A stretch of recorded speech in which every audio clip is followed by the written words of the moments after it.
अनुमान लगाया जा रहा है कि इसी द्वीप के कारण वहाँ जो उथल पुथल हो रही है बांग्लादेश में, इसी आइलैंड को जो प्रधानमंत्री शेख हसीना है उन्होंने देने से मना कर दिया था अमेरिका को। हमें और रामचरितमानस के रचयिता कौन है ये कमेंट में आप लोग बताइएगा।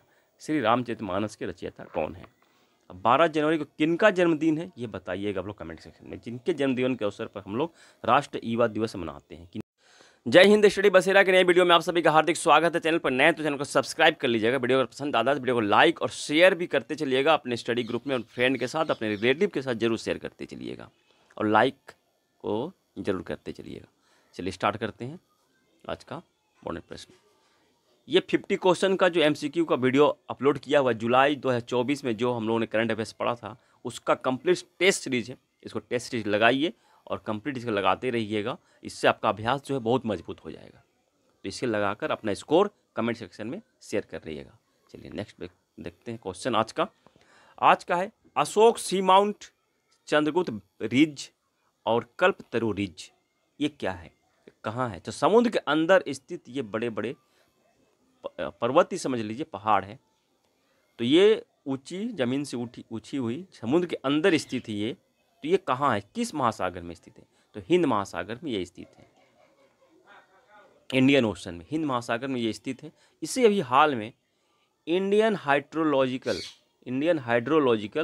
ऑर्गेनाइजेशन यानी कि IHO, इसका फुल फॉर्म हो जाता है इंडियन हाइड्रोलॉजिकल ऑर्गेनाइजेशन, और यूनेस्को की महासागरीय आयोग जो संगठन है उसके द्वारा इसे मान्यता दी गई है। इसलिए यह करंट में है। तो किस में है, किस महासागर में स्थित, यह प्रश्न बन सकता है। हिंद महासागर में स्थित है। चलिए नेक्स्ट देखते हैं। बैंकिंग कानून संशोधन विधेयक 2024 ये लाया गया है, अभी पारित नहीं हुआ है, लाया गया है वित्त मंत्री निर्मला सीतारमण के द्वारा लोकसभा में। इसके अंतर्गत क्या होगा? तो बैंकिंग कानून में कुछ सुधार किए जाएंगे। उनमें से इम्पोर्टेंट एक है कि बैंक खाता में जो नामांकित व्यक्ति हैं, जो नॉमिनेटेड व्यक्ति होते हैं, उनकी संख्या जो पहले 1 होती थी, अगर सुधार हो जाता है इसमें तो इसे 4 करने का प्रस्ताव है। नॉमिनेशन में 4 लोगों को नॉमिनेशन में रख सकते हैं, ये प्रस्ताव है। चलिए नेक्स्ट क्वेश्चन है तुर्काना झील कहाँ है? तो तुर्काना झील अफ्रीका महादेश के केन्या देश में स्थित है। इसे सिंपल सा इसे याद रखना है, करंट में भी है इसलिए। चलिए नेक्स्ट देखते हैं। नेक्स्ट क्वेश्चन है मुख्यमंत्री निजुला मोइना असोनी योजना किस राज्य द्वारा शुरू किया गया है? तो असम स्टेट द्वारा इसका शुरू किया गया है। असम के मुख्यमंत्री कौन है? तो हेमंत बिस्वा शर्मा है। और इस योजना को शुरू करने का लक्ष्य क्या है? तो बाल विवाह को रोकने के उद्देश्य से इसे लॉन्च किया गया है। ये बाल विवाह को रोकने के लिए अगर लड़कियां स्कूल में पढ़ती, अपनी पढ़ाई को जारी रखती हैं, तो राज्य सरकार उन्हें कुछ पैसे भी देंगी। इसलिए इस योजना को लाया गया है। चलिए नेक्स्ट क्वेश्चन चलते हैं। नेक्स्ट क्वेश्चन है अंतर्राष्ट्रीय युवा दिवस कब मनाते हैं? अंतर्राष्ट्रीय युवा दिवस हम लोग मनाते हैं 12 अगस्त को। 12 अगस्त को अंतर्राष्ट्रीय युवा दिवस मनाते हैं और नेशनल युवा दिवस मनाते हैं 12 जनवरी को। 12 जनवरी को नेशनल यूथ डे सेलिब्रेट करते हैं, राष्ट्रीय युवा दिवस। 12 जनवरी को किनका जन्मदिन है ये बताइएगा आप लोग कमेंट सेक्शन में, जिनके जन्मदिन के अवसर पर हम लोग राष्ट्रीय युवा दिवस मनाते हैं, किनकी जयंती के अवसर पर। चलिए नेक्स्ट क्वेश्चन चलते हैं। नेक्स्ट क्वेश्चन है CG राजगोपाल का अभी हाल में निधन हुआ है। तो इनको साहित्य अकादमी अनुवाद पुरस्कार मिल चुका है 2019 में। क्या बोलते हैं, 2019 में इन्हें साहित्य अकादमी अनुवाद पुरस्कार मिल चुका है। तो किसके अनुवाद के लिए? तो श्री रामचरितमानस की अनुवाद के लिए अनुवाद किया था इन्होंने मलयालम भाषा में। मलयालम कहाँ की भाषा है? मलयालम केरल की भाषा है, केरल स्टेट की। तो मलयालम भाषा में इन्होंने अनुवाद किया था श्री रामचरितमानस का। और रामचरितमानस के रचयिता कौन है ये कमेंट में आप लोग बताइएगा। श्री रामचरितमानस के रचयिता कौन है, कोशिश कीजिएगा इसका बताने का। तो 2019 में इन्हें साहित्य अकादमी अनुवाद पुरस्कार मिल चुका है CG राजगोपाल को। चलिए नेक्स्ट प्रश्न चलते हैं। पूर्व विदेश मंत्री नटवर सिंह का भी निधन 10 अगस्त 2024 में हुआ है। हरियाणा में इनका निधन हुआ, परंतु ये राजस्थान से बिलोंग करते हैं, राजस्थान में इनका जन्म हुआ है। गुरुग्राम हरियाणा में इनका निधन हुआ है। तो पूर्व विदेश मंत्री नटवर सिंह ये विदेश मंत्री थे कांग्रेस के कार्यकाल में। इनको पद्म भूषण पुरस्कार पद्म भूषण पुरस्कार मिल चुका है 1984 में, 1984 में इनको पद्म भूषण पुरस्कार मिल चुका है। और इनकी एक आत्मकथा है, one life is not enough. इनकी आत्मकथा है। 95 वर्ष की उम्र में इनका निधन हुआ है। 10 अगस्त 2024 को इनका निधन हुआ है। इनकी पत्नी का नाम है हेमिंदर कौर। हेमिंदर कौर, इसको मैंने इनको क्यों लिया है हेमिंदर कौर को, ये इसलिए लिया है कि हेमिंदर कौर जो हैं पंजाब के पूर्व चीफ मिनिस्टर, मुख्यमंत्री कैप्टन अमरिंदर सिंह की बहन है, बड़ी बहन है ये हेमिंदर कौर। तो यह प्रश्न यहाँ से बन सकता है कि पूर्व सीएम, पंजाब के पूर्व सीएम की पत्नी, बड़ी बहन हेमिंदर कौर किस विदेश मंत्री की पत्नी थी जिनका कि निधन हाल में ही हुआ है? तो नटवर सिंह का निधन हुआ है। तो ये सही जवाब इस तरह से बन सकता है प्रश्न। इनकी जो बायोग्राफी, ऑटोबायोग्राफी, इनको भी याद रखिएगा, one life is not enough. चलिए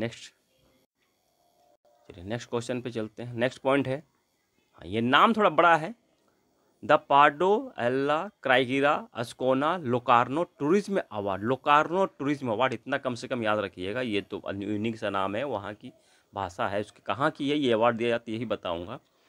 तो ये पुरस्कार किसे मिला है? शाहरुख खान को। ये पहले अभिनेता बन गए इस पुरस्कार को प्राप्त करने, लोकार्नो टूरिज्म अवार्ड को प्राप्त करने वाले पहले अभिनेता बन गए हैं। यह पुरस्कार जो इसका आयोजन लोकार्नो फिल्म फेस्टिवल द्वारा किया जाता है। लोकार्नो फिल्म फेस्टिवल द्वारा किया जाता है। कहाँ किया जाता है? स्विट्जरलैंड में। स्विट्जरलैंड में यह पुरस्कार दिया जाता है। तो पहले अभिनेता बन गए भारतीय अभिनेता शाहरुख खान। चलते हैं, नेक्स्ट पॉइंट है, तो कमेंट में अगर बताइएगा जो लोकार्नो ये पुरस्कार मिला है, the Pardo alla Carriera Ascona Locarno tourism award, ये पुरस्कार जो मिलता है तो उसमें जो मूर्ति मिलती है उसमें किसकी मूर्ति होती है, किसकी इमेज होती है? तो कमेंट बताने की कोशिश कीजिएगा। चलिए नेक्स्ट पॉइंट पे चलते हैं। नेक्स्ट पॉइंट है,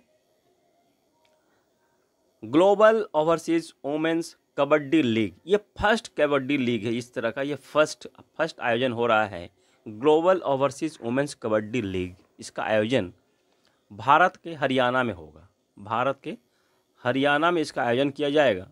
फर्स्ट लीग है, पहला इसलिए इम्पोर्टेंट बन जाता है कि पहला ग्लोबल वुमेन्स कबड्डी लीग है ये। तो हरियाणा में इसका आयोजन किया जा रहा है, भारत के हरियाणा में।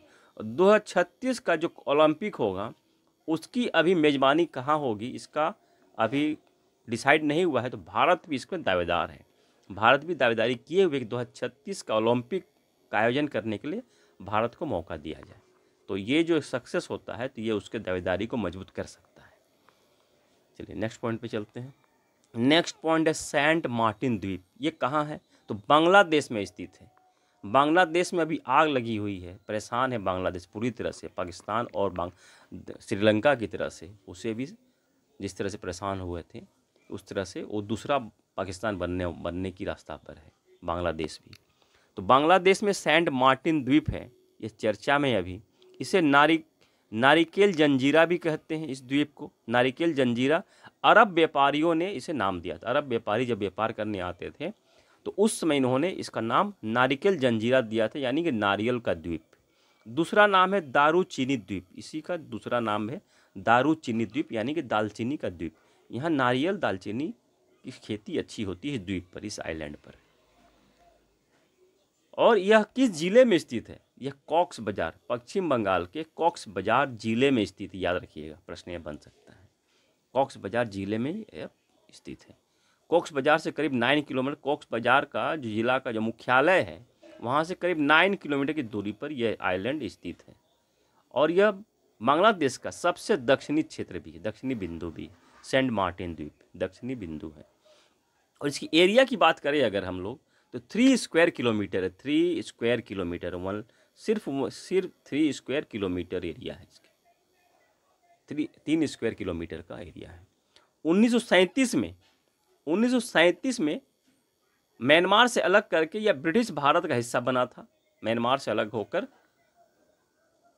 1937 में यह ब्रिटिश भारत का हिस्सा बना था। और 1947 में 1947 में जो भारत पाकिस्तान का विभाजन हुआ था उस समय यह पाकिस्तान का हिस्सा बन गया था, और 1971 में जो बांग्लादेश बना तो यह बांग्लादेश का हिस्सा बन गया 1971 में, तब से यह बांग्लादेश का हिस्सा है।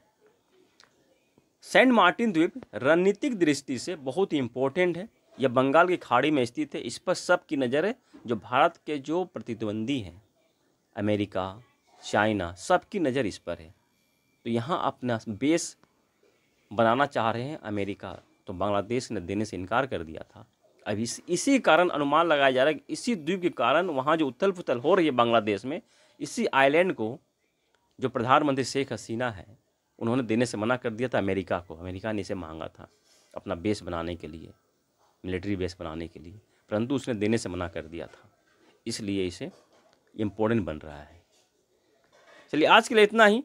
कमेंट में अपने जवाब दे दीजिएगा, ज़रूर दीजिएगा, अपने कमेंट भी कीजिएगा। मिलते हैं फिर नए वीडियो में, तब तक जय हिंद, स्वस्थ रहें, मस्त रहें, धन्यवाद, जय हिंद।